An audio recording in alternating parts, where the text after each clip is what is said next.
Semana passada nós iniciamos o tema Deus e o dinheiro, e eu amo esse tema, porque é curioso perceber o quanto a Bíblia fala sobre dinheiro. Nós preconceituosamente pensamos que a Bíblia fala pouco sobre dinheiro, mas como ouvimos a semana passada, não, a Bíblia fala muito sobre dinheiro. A Bíblia fala mais sobre dinheiro do que sobre oração, sabia disso? Fala mais sobre dinheiro do que sobre fé. E obviamente não porque o dinheiro é maior do que a fé, ou maior do que a oração, ou melhor, mas talvez porque o dinheiro é uma ameaça iminente ao povo de Deus. E eu amo esse tema, porque como igreja nós temos a oportunidade de sairmos daquela conversa meio enviesada a respeito desse tema, onde só tratamos sobre dízimo, oferta e assim por diante, que é uma temática certamente bíblica, mas abordamos um entendimento bíblico amplo a respeito desse assunto, e é o que temos feito na semana passada, quando falamos a respeito da origem, a raiz dos problemas financeiros, que é o problema espiritual, antes da macroeconomia, antes da geopolítica, antes das guerras, o homem se distanciou de Deus, e isso acarreta em escassez financeira, econômica e por aí vai. E hoje nós vamos conversar sobre algo que eu creio que é poderoso para a sua vida, e é um alinhador de coração. Quero conversar com você no dia de hoje sobre seja rico de propósito. Seja rico de propósito. Olha aí para quem está ao teu lado e diga: seja rico de propósito. Pastor, você está encorajando a gente a querer ser rico? Não, estou encorajando você a querer ser rico de propósito. Paulo alerta Timóteo, dizendo que aqueles que querem ser ricos caem em muitas ciladas e tentações. Portanto, ser rico não é um problema, mas querer ser rico pode ser um baita problema. Você pode pegar atalhos que são perigosos, pode perder o seu coração no meio do caminho, pode se esquecer do motivo da riqueza, e dessa forma nós deveríamos, na verdade, desejar não ser rico de dinheiro, mas ser rico de propósito. E se tivermos dinheiro, glória a Deus, porque dessa forma podemos cumprir o propósito com o dinheiro. E se não tivermos dinheiro, está tudo bem, porque dessa forma podemos ainda ser rico de propósito. Amém? E falando sobre isso, eu quero lembrar a vocês alguns personagens bíblicos que são icônicos sobre esse assunto. Um dos primeiros é José. Sabe José do Egito, da Rede Record?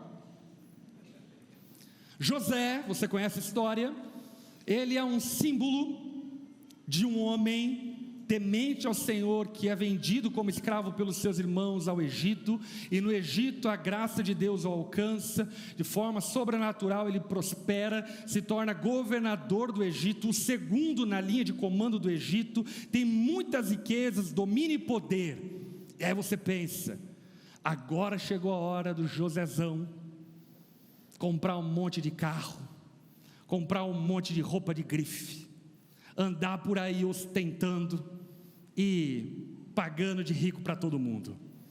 Mas José entendia que a riqueza tinha um propósito.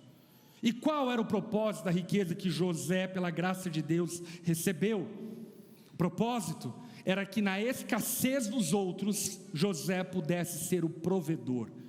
Ainda que a sua família o tivesse vendido como escravo, José, ao receber os irmãos dele no Egito, diz: o Senhor, Ele transformou o mal que vocês fizeram contra mim em bem, para que agora eu possa ajudá-los.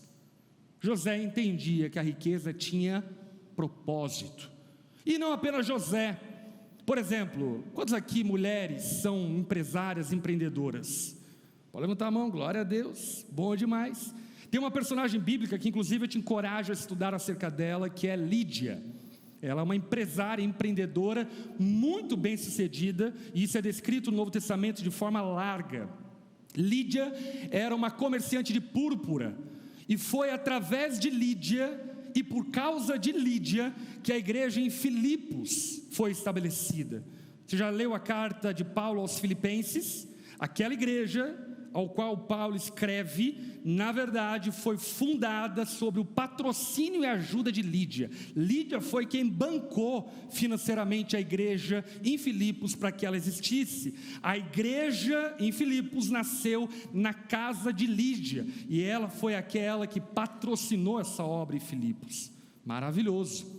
E nós olhamos para a Bíblia e vemos homens como, por exemplo, Barnabé. Quem já ouviu falar de Barnabé? Barnabé, natural de Chipre. Barnabé também era um homem rico, e em vários momentos nós vemos a palavra de Deus, ele usando a riqueza dele, tanto para poder ofertar generosamente na obra de Deus, que é o caso de quando ele vende o terreno dele em Chipre, e oferta para que a obra de Deus avance e expanda, como também Barnabé se autossustenta como um empresário bem-sucedido, e vive do ministério não às custas da igreja, mas ele próprio se banca para plantar igreja junto com Paulo, Silas e assim por diante. Enfim, homens que nos ensinam que a riqueza não é um problema em si, como também ela não é uma virtude em si. A riqueza, ela precisa ser encarada como ferramenta para o cumprimento de um propósito. Aliás, tem outro personagem bíblico, Jó. Quem já ouviu falar de Jó? A gente sempre lembra de Jó sofrendo, né? Mas Jó, ele é reconhecido no começo do livro de Jó como o homem mais justo que havia na terra, mas não apenas isso, o homem mais próspero do Oriente. Jó era rico pra caramba, mas para que Jó usava a riqueza dele? O livro de Jó descreve o para que Jó usava a riqueza dele. Quando escrito lá no capítulo 29, Jó usava a riqueza dele para socorrer pobres, órfãos, para trazer alegria às viúvas, para vestir de justiça e retidão. Ele socorria os oprimidos e necessitados, enfrentava os poderosos, porque ele era poderoso, em favor dos desfavorecidos. Ou seja, Jó encontrou propósito na riqueza. E qual é o problema, vamos falar dessa forma, da riqueza da igreja brasileira? Porque grande parte dos ricos da igreja brasileira são produto ou subprodutos da teologia da prosperidade, e acreditam que a riqueza é um fim em si mesmo, e não um propósito para que seja cumprido através daquilo que Deus concedeu. Esses homens nos lembram que ter posses e bens é sobretudo uma responsabilidade. E para falar sobre esse assunto, eu quero te encorajar a abrir a Bíblia em 1 Timóteo, capítulo de número 6, verso de número 17. Primeira carta de Paulo a Timóteo, capítulo 6, verso 17. O texto bíblico fala no verso 17: ensine aos ricos deste mundo. Talvez você ouça isso e já diga: pastor, então não é para mim essa mensagem. Sou rico de saúde, de alegria, mas de dinheiro não está tendo. Mas é curioso falar sobre isso, por quê?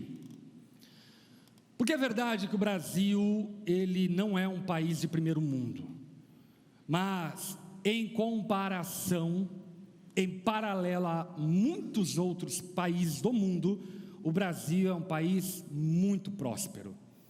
E não apenas isso, nós aqui somos privilegiados em morar em um estado extremamente próspero. Morarmos em uma cidade extremamente próspera. Inclusive, essa semana, Joinville foi considerada a cidade mais feliz do Brasil. Olha só que coisa interessante, não é? Ano passado foi considerado a melhor cidade para se viver no Brasil. Em 2022 foi considerada a cidade melhor para se empreender no Brasil. Ou seja, ainda que sejamos pobres em Joinville, já somos ricos comparados a muitos outros contextos. Em grande medida, todos nós temos fartura, temos comida sobrando, temos roupa para vestir, temos casa para dormir, a não ser, obviamente, alguns irmãos que precisam ser ajudados por nós. Mas em grande medida, Nós, de fato, temos sido abençoados pelo Senhor e podemos comparar-nos à luz de tantos outros contextos como pessoas prósperas. E aí então a palavra de Deus está dizendo: ensine aos ricos deste mundo que não se orgulhem, nem confiem em seu dinheiro, porque ele é incerto. Sua confiança deve estar em Deus, que provê ricamente tudo o que necessitamos para a nossa satisfação. Diga-lhes que usem seu dinheiro para fazer o bem. Devem ser ricos em boas obras e generosos com os necessitados, sempre prontos a repartir. Desse modo, acumularão tesouro para si, como alicerce firme para o futuro, a fim de experimentarem a verdadeira vida. Vamos orar? Baixe tua cabeça, feche seus olhos. Senhor, nós te louvamos pela comunhão, te agradecemos por estarmos aqui na tua presença. Obrigado, Espírito Santo, por estar no nosso meio nessa noite. E nós clamamos a Ti, Espírito Santo, fala conosco. Dá-nos discernimento, dá-nos clareza da Tua palavra. Nós carecemos de ouvir a Tua voz. O nosso coração é inclinado para o mal, para as cobiças e concupiscências da carne. Mas o Teu Espírito é poderoso para transformar quem somos, e nós clamamos: transforma quem somos, que sejamos um povo rico de propósito. Fala conosco nessa noite, Senhor, nós precisamos ouvir a Tua voz. Oramos no nome de Jesus, amém. Amém? Essa é a primeira carta de Paulo a Timóteo. Timóteo, um filho da fé de Paulo, discípulo amado de Paulo, que Paulo deu a ele uma batata quente. Qual batata quente? Revitalizar uma igreja plantada em Éfeso. E Timóteo, como qualquer plantador de igreja, estava tendo diversos desafios na plantação da igreja em Éfeso. Desafios como, por exemplo, tinha alguns anciãos dentro da igreja, já velhos da casa, que estavam causando problema na igreja. E Paulo, inclusive, instrui a Timóteo a substituir a liderança e revitalizar as bases da liderança da igreja. E Paulo vai dando a Timóteo diversos conselhos a respeito de como ele deveria tratar a igreja, como conselhos, por exemplo, como dirigir o culto público, como estabelecer líderes, quem deve ser os líderes, quem deve ser os diáconos, e assim por diante. E nesse capítulo em especial, Paulo orienta a Timóteo sobre como ele deveria orientar os ricos de Éfeso a lidarem com o dinheiro. Por quê? Porque Éfeso era uma cidade rica e próspera. No ano passado eu fiz uma caravana para 7 igrejas de Apocalipse, e nós tivemos a oportunidade de passar por Éfeso. E as ruínas de Éfeso é uma coisa maravilhosa. Quer ver? Olha só essa imagem de projeção de como era Éfeso nos dias de Paulo. Esse prédio que você está vendo aqui frontalmente era a biblioteca de Éfeso. E uma cidade, para ter uma biblioteca desse porte, é porque de fato a cultura dela era elevadíssima. Inclusive, curiosamente, essa biblioteca ainda está em pé lá em Éfeso. Da mesma forma, é linda a biblioteca de Éfeso. Olha só, essa aqui era uma espécie de quinta avenida de Éfeso, de verdade. Era onde ficavam as lojas caras, e a rua era de mármore. Inclusive até hoje o mármore está lá, as ruas de mármore, colunas de mármore, super ostentação demais. Ao lado da biblioteca de Éfeso ficava o lugar do comércio, porque Éfeso era uma cidade portuária, que fica ali no mar Mediterrâneo, enfim, desemboca ali em Éfeso. E sendo uma cidade portuária, os produtos comercializados chegavam até ali, e ali então eles eram comercializados. Ou seja, uma cidade pujante, comércio bombando, câmbio acontecendo, gente prosperando, gente enriquecendo. Ainda em Éfeso Lá no fundo é o teatro de Éfeso, que também demonstra a elevação cultural de Éfeso. Esse teatro também existe até os dias de hoje, é maravilhoso, cabem 8.000 pessoas nesse teatro de Éfeso.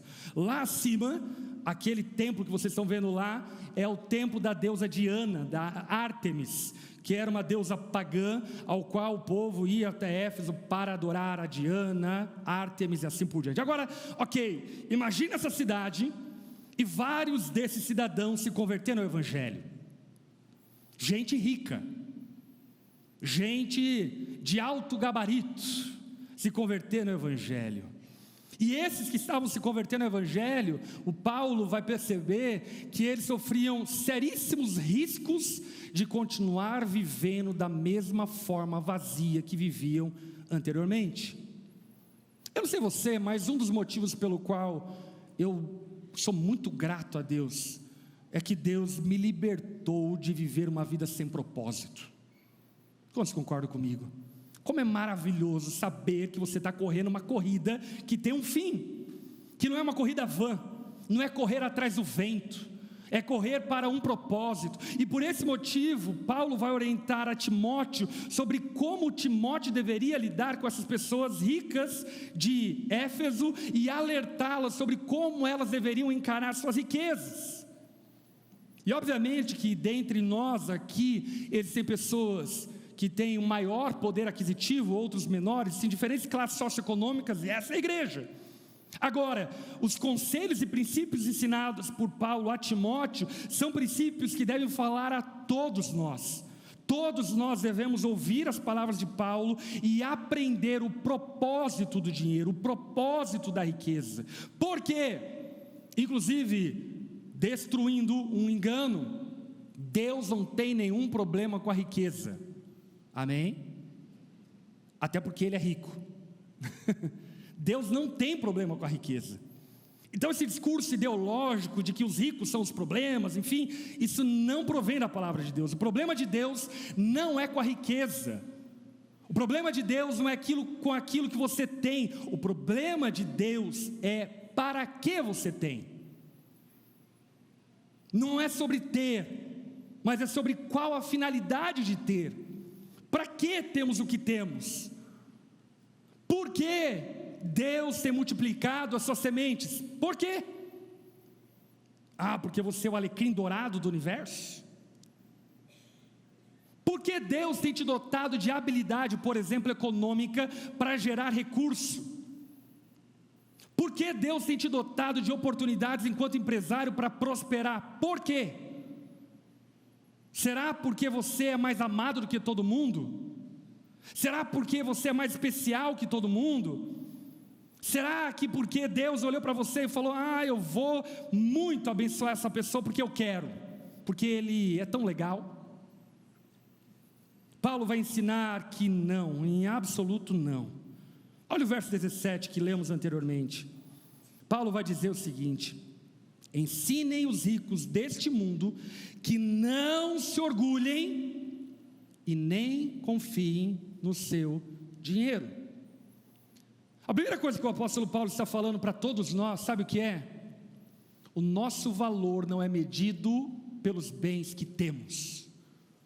A tua identidade não está alicerçada na bolsa que você tem. A tua identidade não está alicerçada no quanto você tem na conta poupança. Você não é o que você tem. Você é antes de ter e continuará sendo depois de ter. O valor intrínseco que temos é a imagem de Deus que foi plantada em nós, e pela graça de Deus, o fato de sermos chamados filhos de Deus. Esse é o nosso valor.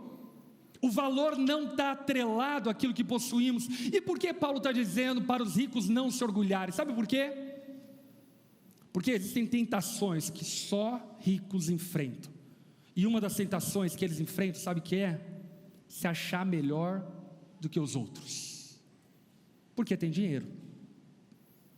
Então, por exemplo, é o patrão que se acha mais superior, mais inteligente, mais nobre do que seus funcionários. É o empregador que trata seus empregados como escória. porque na cabeça dele, ele acha que tem mais valor do que os seus empregados. E a grande verdade é que não, meu irmão, todos nós somos pó, viemos do pó e ao pó voltaremos. Nós não temos valor a partir do que possuímos, e por esse motivo, ricos não devem se orgulhar. Ricos não devem se achar melhores do que os outros. Ricos precisam aprender a manter os olhos nos olhos uns dos outros.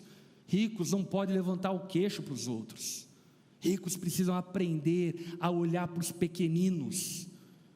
Ricos precisam aprender a comungar com pessoas menos abastadas do que eles.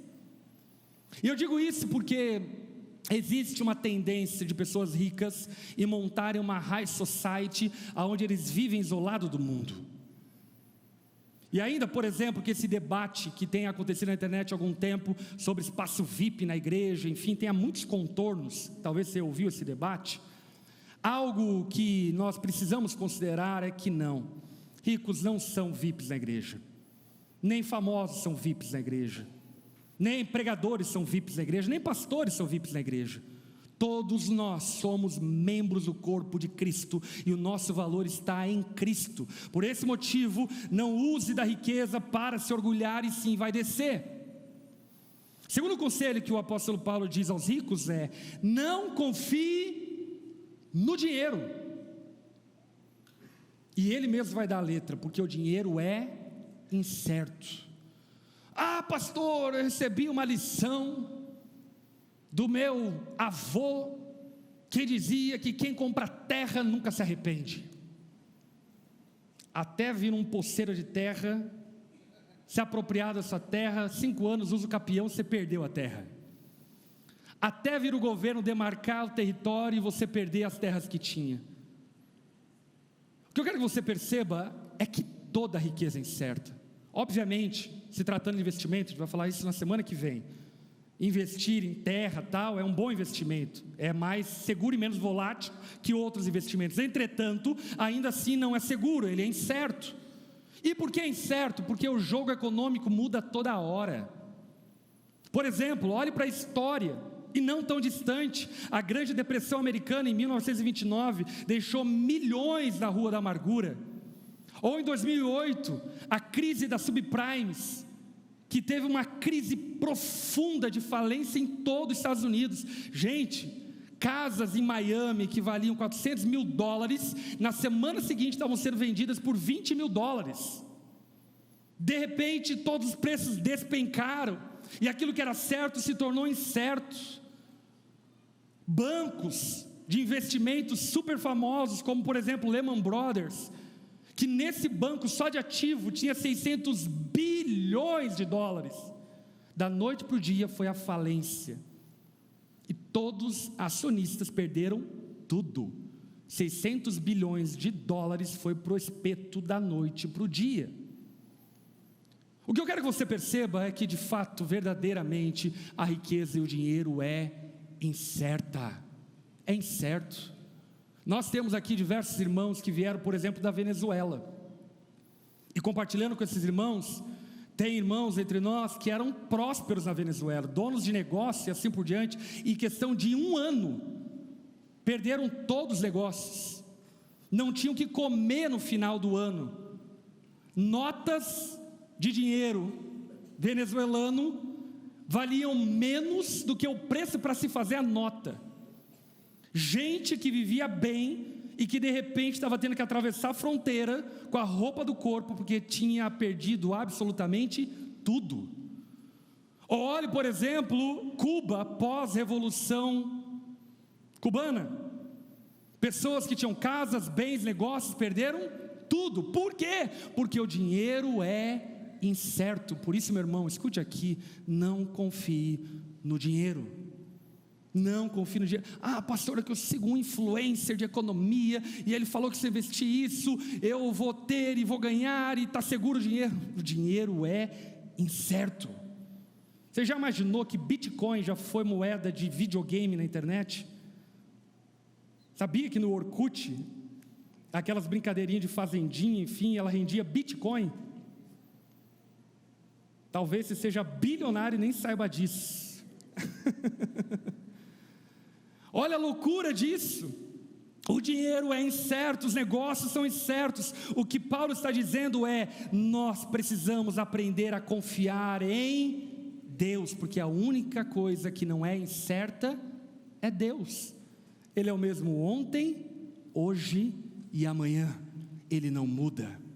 E esse Deus que é o mesmo ontem, hoje e amanhã, diz Paulo, Ele provê ricamente tudo o que necessitamos. Coisa aqui tem provado da provisão de Deus e do socorro de Deus, mesmo em meio a aflições, dificuldades, a conta paga, a coisa acontece, o prato está na mesa, de uma forma sobrenatural Deus sustenta. É porque de fato Ele é fiel e Ele é o provedor, e Ele provê ricamente todas as coisas para a nossa satisfação. E aqui entra uma outra coisa importante: Deus não é contrário à tua satisfação, porque alguns, influenciados por uma péssima teologia, passaram a acreditar que Deus é contrário a tudo aquilo que dá prazer e satisfaz. E o que Paulo está dizendo é exatamente o contrário. Não, Deus se alegra com o teu contentamento, Deus se alegra com a tua satisfação, mas a grande questão é: você tem estado satisfeito e contente com a provisão de Deus? Diante disso, eu quero te lembrar a lição do maná. Certamente você já ouviu falar do maná. Quando Deus libertou Israel do Egito e levou para Canaã, no meio desse percurso deserto, Deus proveu provisão para o povo em forma de flocos de pão que caía do céu, chamado maná. E esse pão caía todos os dias do céu. O maná é muito mais do que uma provisão. O maná é a didática de Deus para ensinar um povo que confiava nos deuses do Egito a aprender a confiar no Deus de Israel. O maná ensina várias lições, mas dentre elas eu quero elencar 3. O maná vinha da onde? Do céu. Para nos ensinar o quê? A provisão vem de Deus, vem do céu. Talvez você nunca tenha tido esse hábito, ou talvez você perdeu o hábito, mas deixa eu te encorajar a fazer algo. Primeiro, coma em família, sente à mesa com a família, mulher, marido, filho, senta na mesa, desliga os celulares, e quando vocês estiverem sentados na mesa, agradeçam a Deus pela provisão.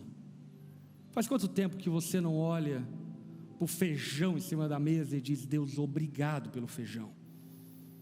Que olha para o arroz em cima da mesa e diz: obrigado por esse arroz? Que olha para o bife em cima da mesa: olha só que privilegiado nós somos. Lembro-me da minha infância que na nossa casa a gente ficou 2 anos sem comer carne bovina, por causa das crises que havia naquele período do Collor. Enfim, agradeça a Deus por aquilo que você tem. Tenha alegria e satisfação pela provisão de Deus. Olhe para tua mulher todo dia e diga: bendita mulher és tu. Olha que mulher maravilhosa. Você pode olhar para ela e dizer: tu é maravilhosa, mulher. Olha para o teu homem e diz: tu é cabra macho, tu é bom demais. Deus tem provido e nós precisamos aprender a agradecer, e isso é um exercício de confiança. Não apenas isso, o maná, ele era dado ao povo durante 6 dias, e no 7º dia ninguém trabalhava, porque o 7º dia era dia de adorar a Deus. O maná nos ensina que a adoração precisa vir primeiro que o trabalho. O maná nos ensina a adorar a Deus com as nossas primícias. Quem já ouviu falar sobre primícias? Deixa eu desfazer um erro comum que tem rolado na igreja brasileira. Primícia não é dinheiro que você dá para o pastor. Primícia é um princípio bíblico de oferta. E qual é o princípio bíblico da oferta das primícias? É que você entrega a primeira parte do que Deus te deu para o Senhor, como forma de demonstração de confiança de que o Senhor lhe dará todo o restante daquilo que você precisa. Isso é poderoso por si só, é didático. Ainda mais em uma economia de agricultura, porque você imagina, naquele contexto era agricultura, então a pessoa tinha, 10 quilômetros quadrados de plantação. Entregar as primícias na época da colheita, o primeiro quilômetro quadrado da plantação eu oferto a Deus, e depois eu colho os 9 quilômetros restantes. Isso era uma forma de dizer para Deus: Deus, eu confio que não vai vir praga contra a plantação, eu confio que não vão roubar a plantação, eu confio que o Senhor vai guardar a minha vida, eu confio que você vai me dar o suficiente. Meu irmão, nós precisamos aprender a adorar a Deus não com aquilo que sobra, precisamos aprender a adorar a Deus com as primícias daquilo que temos. Terceiro, o maná nos ensina que não devemos acumular. Sabe o que Deus disse ao povo? Colha o suficiente para o dia. Quem colher mais vai apodrecer. E era o que acontecia. Todos que pegavam mais, no final do dia apodrecia toda aquilo que havia sido pego a mais. E qual é essa lição? A lição de que Deus não nos chamou para sermos acumuladores. Aleluia. Você não tem chamado para ser tio Patinhas. Obviamente, não confunda acúmulo com investimento. Devemos investir nossos recursos, porém não devemos acumular recursos, porque a grande questão que se levanta a partir disso é: quanto vai ser suficiente para você? Você já parou para se fazer essa pergunta? Quanto é suficiente? Quanto é o tanto que você precisa para dizer: Deus, tá bom, não preciso de mais? Nós deveríamos nos fazer essa pergunta. E essa régua é problema teu, ninguém deve meter o bedelho nessa régua, mas todos nós deveríamos ter uma régua de contentamento, do tipo: Deus, isso aqui tá bom, e o que vier a mais, eu vou viver para a tua glória, eu vou viver para te servir, eu vou viver para te adorar, eu vou viver para servir, eu vou abrir mão talvez de trabalhar e dedicar minha aposentadoria para servir a igreja, eu vou servir ao Senhor com aquilo que eu tenho a mais. E aí então, nós vamos para o verso 18, olha o que a palavra de Deus diz: diga-lhes que usem seu dinheiro para fazer o bem, devem ser ricos em boas obras, generosos com os necessitados e sempre prontos a repartir. Esses são os 3 conselhos de Paulo. Ricos em boas obras, generosos com os necessitados e sempre prontos a repartir. Se Deus tem te abençoado com prosperidade e riqueza, meu irmão, aprenda que Deus não te chamou para ser rico. Deus te chamou para ser rico com um propósito, com uma razão, com um motivo. Deixa eu citar alguns exemplos bem bacanas acerca disso. Tem um homem chamado Alan Barhart. Esse homem, ele é empresário americano, líder de uma grande empresa de logística, dono dessa empresa de logística, e ele fixou o salário dele e da família dele, que tem 6 filhos, em $12 mil mensais para manter a casa dele. Quantos acham aqui $12 mil bastante dinheiro? Vamos lá, não é pouco dinheiro, mas também nos Estados Unidos não é muito dinheiro, é ok de dinheiro. Então você diga: nossa, ele vive bem. Mas sabe o que é curioso? Só esse homem doou $100 milhões para a causa de plantação de igreja e missões pelo mundo afora. Alguém que entendeu que a riqueza tem propósito, que a riqueza não é um fim em si mesma. Outro exemplo, e eu tive a oportunidade de conhecer pessoalmente, pastor Rick Warren. Pastor Rick Warren, escritor do livro Uma Vida com Propósitos. Já leu Uma Vida com Propósitos? Bom livro para se ler, aliás. O livro Uma Vida com Propósitos, ele é o segundo livro mais traduzido da história. O primeiro é a Bíblia, o segundo Uma Vida com Propósitos. Foi traduzido para mais de 190 línguas no mundo. Vendeu mais de 60 milhões de cópias. Você imagina o tamanho dos royalties que esse homem ganhou? E sabe qual foi a decisão que ele tomou? Eu vou doar 90% de tudo que eu receber e vou viver com 10% daquilo que eu receber. Ele chama isso de dízimo invertido. E não apenas isso, ele fez questão de calcular todo o salário que ele havia recebido da igreja que ele plantou, e tendo calculado todo o salário, ele devolveu como oferta à igreja para dizer: eu sou voluntário, sempre fui voluntário, eu nunca estive aqui por causa de dinheiro. O que eu quero dizer é que esses homens entenderam que a riqueza tem propósito. Mas não apenas isso. Por exemplo, nós estamos na formação e na formatação do nosso colégio, que no nome de Jesus vai ser inaugurado ano que vem. E qual é a nossa motivação em fazer um colégio? A nossa motivação não é fazer negócio, até porque no business plan do colégio vai dar tempo para ele se tornar autossustentável, e para dar algum lucro para a igreja vai demorar mais ainda. O nosso propósito é podermos educar uma geração, influenciar crianças, famílias, a partir de uma educação cristocêntrica, desde os pequeninhos até os estudantes de ensino médio, quem sabe algum dia universidade, aleluia. Nós temos o sonho de algum dia em cada igreja plantada nossa ter a igreja plantada, um colégio plantado e o Instituto Hope plantado, para que seja um tripé da nossa igreja onde estivermos. E sabe, tem um irmão que não é daqui de Joinville, congrega conosco, ele soube do nosso projeto do colégio, e ele voluntariamente decidiu ofertar 100 mil reais para ajudar no projeto do colégio. Ele sabe que a igreja está passando tempos de aperto, compramos um terreno, aleluia, glória a Deus.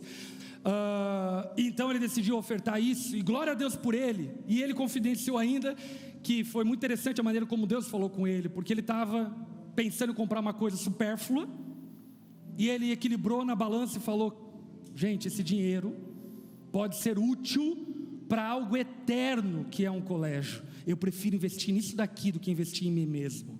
Glória a Deus por esse coração. Ou outro irmão, Nicolai, ele é o nosso anfitrião lá de Londres, da Onda Dura Londres. Inclusive agora dia 1º de junho a gente tem o nosso primeiro culto lá em Londres, oficial da nossa igreja. E esse irmão era a ovelha lá em Porto Alegre da Onda, foi para Londres. Deus tem abençoado a vida dele, obviamente que ele não é uma pessoa rica, mas Deus tem abençoado a vida dele, ele tem prosperado, enfim, está estável lá em Londres. E ele ano passado entrou em contato comigo dizendo: pastor, eu quero plantar a Onda Dura aqui em Londres, e eu quero dizer: conte comigo, de todos os sentidos. Se eu precisar dar 3 vezes o meu dízimo, eu dou 3 vezes o meu dízimo, mas eu quero ajudar para que a igreja chegue aqui em Londres. Glória a Deus pela vida desse irmão. Ele compreendeu que morar na Inglaterra não é sobre conforto para a família, que ser próspero não é sobre acumular, mas é sobre propósito. E eu sei que talvez você esteja ouvindo isso e fale: pastor, mas eu nunca vou morar em Londres. Pastor, mas eu não tenho 100 mil reais para gastar com coisas supérfluas. Mas aí, para te dar um testemunho, ano passado nós compramos o nosso terreno. Glória a Deus, você pode dar uma glória a Deus. E no nosso primeiro culto que tivemos lá no dia 1º de janeiro, nós estávamos lá, e no meio do culto que nós estávamos agradecendo a Deus, vieram 2 crianças, a Bia e o Davi, e entregaram esse envelope de oferta. Eles olharam para mim e falaram: pastor, nós queremos fazer parte do legado extraordinário. Gente, um toco de criança, 9 anos, 7 anos. Eles falaram: pastor, a gente não tem dinheiro, mas a gente pegou todas as moedas que a gente tinha e a gente está ofertando. E eu guardei esse envelope como um legado. Eles escreveram: legado extraordinário, nossa oferta, Bia e Davi. Isso daqui é sobre ser rico de propósito. Não é sobre quanto damos, é sobre onde está o nosso coração, é sobre para que vivemos. E se entendemos que vivemos para Deus, devemos glorificar a Deus com tudo que somos. Deixa eu te fazer uma pergunta: quantos acham aqui que pessoas que receberam o dom artístico de Deus devem usar esse dom para a glória de Deus? Quantos acham? Eu acho sim que todos aqueles que receberam dons de Deus devem glorificar a Deus com o dom que receberam. Aliás, você sabia que Whitney Houston foi cantora de coral da Igreja Batista? Aretha Franklin, Beyoncé, Usher, Katy Perry, R. Kelly, Elvis Presley, Marvin Gaye, todos eles serviram ministerialmente à igreja. E o que aconteceu? O que aconteceu? Você concorda que todo músico deve usar o que tem para a glória de Deus? Agora me diz uma coisa: aqueles que Deus tem abençoado com riquezas, não devem usar a riqueza dele para a glória de Deus? Sim ou não? Sim, não tenho dúvida disso. Mas eu volto a falar, nós temos uma cultura evangélica brasileira fútil. As pessoas usam e manipulam Deus para o seu bem-estar, não compreendem que o propósito não são elas mesmas, mas é a glória de Deus por meio da riqueza delas. Nós, como igreja brasileira, temos a responsabilidade de plantar igrejas pelo mundo. Talvez você não conheça alguns países, meu irmão, o mundo geme por igrejas sendo plantadas. Existem países que não tem nenhuma igreja em várias cidades, não é uma cidade, 2 cidades, é províncias inteiras, estados inteiros. E a grande questão que surge a partir disso é: aonde está o povo que entendeu que deve ser rico em propósitos? Rico de propósitos. Por fim, verso 19: desse modo, acumularão tesouros para si, como um alicerce firme para o futuro, a fim de experimentarem a verdadeira vida. Olha para quem está ao teu lado e diga: essa aqui não é a verdadeira vida. A gente acha que esse aqui é o game, é tudo aqui. A Bíblia nos fala que a vida é um sopro comparado à eternidade. E o que Paulo está dizendo aqui é acerca de um assunto muito misterioso na teologia, que é chamado de galardão. O que Paulo está dizendo é: nós devemos usar as riquezas terrenas, as influências terrenas, os dons terrenos, para acumularmos tesouros eternos. O que Paulo está dizendo aqui é uma outra versão daquilo que Jesus já havia dito: não acumulem para vós tesouros na terra, onde a traça e ferrugem destrói e corrói, mas acumulem para vós tesouros no céu, onde a traça e ferrugem não pode destruir nem consumir. O que Paulo está dizendo é: devemos usar as riquezas desse mundo para acumular riquezas eternas. E deixa eu te fazer uma pergunta, meu irmão. Vamos lá. Aliás, é mês de declaração de imposto. Se você fosse fazer uma declaração celestial, que riqueza você tem nos céus? Ou melhor, se você fosse puxar um extrato bancário celestial, o que esse extrato celestial apontaria? Você tem sido rico de boas obras? Você tem sido rico em generosidade? Você tem sido rico em servir ao Senhor com aquilo que você tem? Você tem sido generoso e vivido com um propósito? Galardão é um assunto para uma noite só, mas eu quero resumir ele em 3 pontos. Primeiro, galardão é uma recompensa, não a salvação. Existe a salvação e existe galardão, são 2 assuntos diferentes um do outro.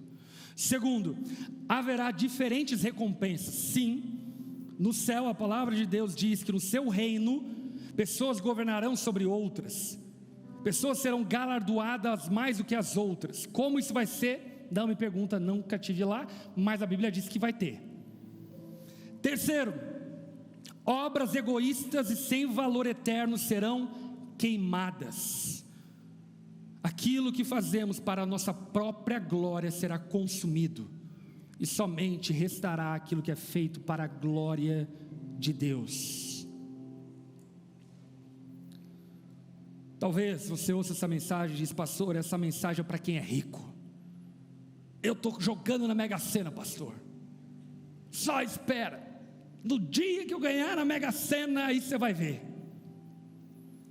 O problema é que a palavra de Deus diz que se forem fiéis às pequenas coisas, também serão nas muitas. E se não forem fiéis nas pequenas coisas, também não serão nas muitas. O que a palavra de Deus nos ensina é que fidelidade é uma questão de coração, não é uma questão de quantidade de dinheiro que você tem, é uma questão de priorização de coração, é uma questão de priorização de propósito, porque no final das contas, Deus não quer apenas que você tenha bens, Deus quer que sejamos bons, aleluia. Deus quer que você seja bom, bondoso, que você seja uma pessoa boa, que no nome de Jesus você prospere muito, que você enriqueça, que a tua empresa se multiplique no nome de Jesus. Mas deixa eu lhe falar uma coisa: se for para perder o seu propósito,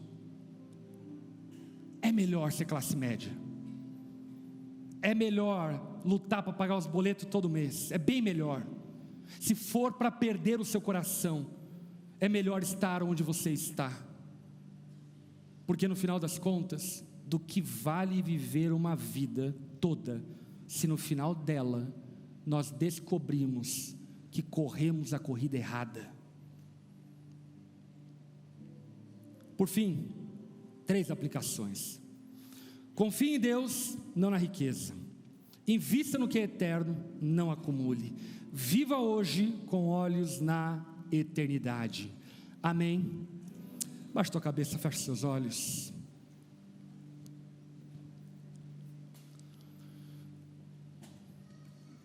Viver com propósito começa em reconhecer que Deus é Deus e que você não é Deus, que você depende completamente de Deus e que você foi criado para a glória de Deus. Por esse motivo, se você está aqui presencialmente ou acompanhando essa transmissão e não tem uma vida com Deus, você reconhece que vive uma vida ignorando quem Deus é.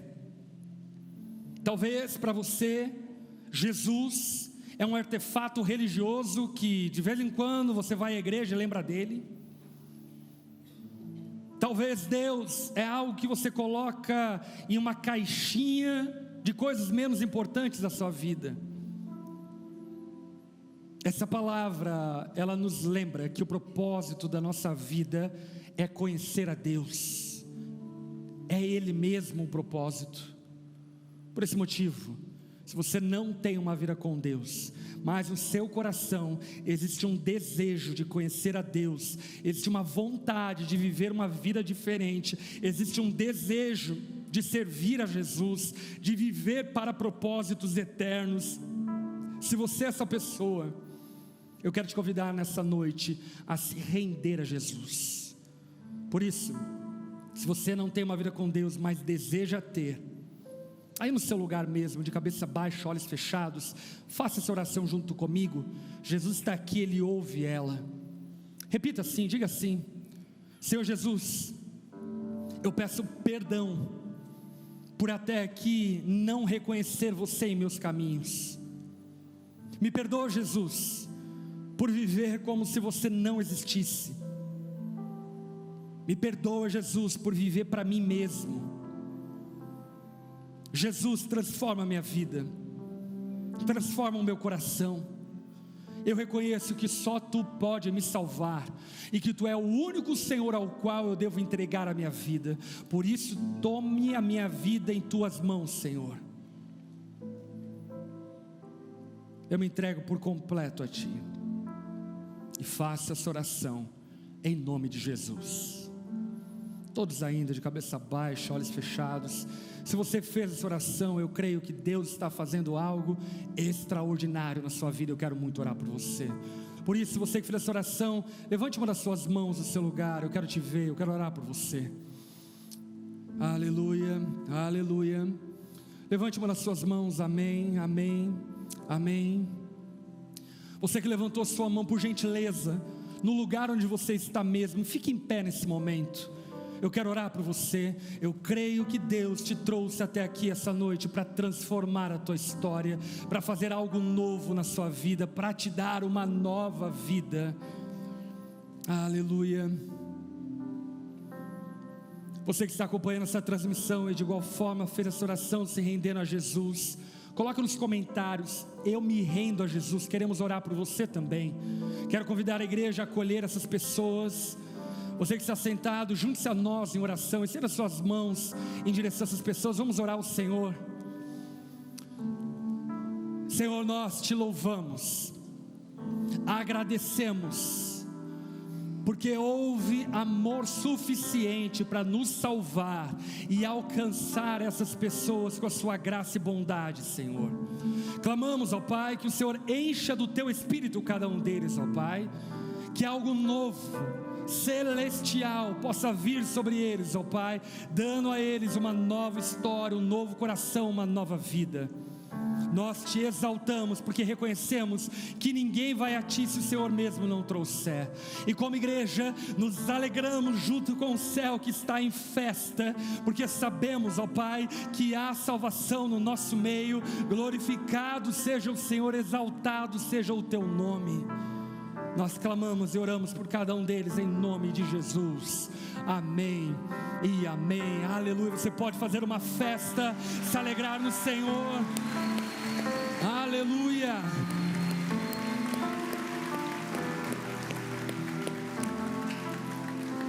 Eu quero convidar a todos a ficarem em pé no seu lugar. Meu irmão, eu não sei se você vai ser rico, mas deixa eu lhe falar uma coisa. Eu sei que todos nós podemos ser ricos de propósito, tendo pouco ou tendo muito. Todos nós somos convidados para viver por algo maior que a nossa vida. Por isso, meu irmão, de verdade, escute aqui, porque isso é muito bom. Não vale a pena ser um religioso cristão, não vale a pena. Ou você é um discípulo de Cristo, ou vai viver tua vida que é melhor, ou você vive para a glória de Deus, ou vai fazer outra coisa, porque a religiosidade cristã não vai te levar a lugar nenhum. O que pode te levar a algum lugar é uma vida de discipulado, uma vida de aprendizado, uma vida que se assemelha a Cristo, uma vida que busca ser igual a Cristo. Por isso, no nome de Jesus, seja livre de uma vida vazia de propósito. Eu não sei se você viu o depoimento da Anitta falando sobre o vazio dela. Eu postei parte, inclusive, na minha rede social. Uma mulher que ganhou todas as coisas e diz: eu sou vazia, porque eu descobri que aquilo que me preenche não está fora, está dentro, e dentro eu tenho um vazio. A teologia da Anitta é melhor que a teologia de muita gente. Aliás, é uma teologia agostiniana. Ela entendeu que o vazio da vida dela, só o transcendental pode preencher. Quantos foram preenchidos pelo Senhor? Então, meu irmão, nós fomos chamados para viver para coisas mais gloriosas, para coisas mais gloriosas do que gastar a vida com tanta bobagem. Viva uma vida confortável, amém? Tem dinheiro para fazer lá um procedimento estético? Faça, mas meu irmão, não viva para isso. Não viva para isso. Não viva para si próprio. Existe algo muito mais valioso na vida, amém? Deixa eu orar por sua vida, estenda suas mãos como recebendo. Senhor, nós te louvamos pela salvação que nos alcançou. Te louvamos porque o Senhor abriu os nossos olhos para olharmos a eternidade e vislumbrarmos a glória que nos é reservada. Espírito Santo de Deus, faça-nos uma igreja de pessoas ricas de propósito, uma igreja de pessoas que amam a glória eterna, uma igreja de pessoas que amam se envolver com projetos que glorifiquem o Teu nome. Nós clamamos a Ti, Pai, não permita-nos sermos arrastados por toda vaidade, cobiça, concupiscência vazia de vida. Não queremos correr atrás do vento, queremos correr na direção do alvo, do propósito do nosso chamado. Eu clamo a Ti, ó Pai, se for da Tua vontade, prospera, ó Pai, pessoas no nosso meio, abençoa financeiramente empresários, empreendedores, profissionais. Senhor, dá promoção para aqueles, ó Pai, que são responsáveis, faz prosperar trabalhadores, mas em tudo e sobretudo, preserva o nosso coração, Senhor, guarda o nosso coração, que o Senhor... E aí, tudo bem? Você acabou de ouvir uma mensagem poderosa e transformadora. E para você não perder nada, se inscreva no canal, ative o sininho, porque sempre quando nós entrarmos ao vivo, você vai receber uma notificação para não ficar de fora. E eu tenho algo para você, eu vou deixar aqui 2 indicações, então já clica e continue recebendo mais de Deus. Um abraço e até a próxima.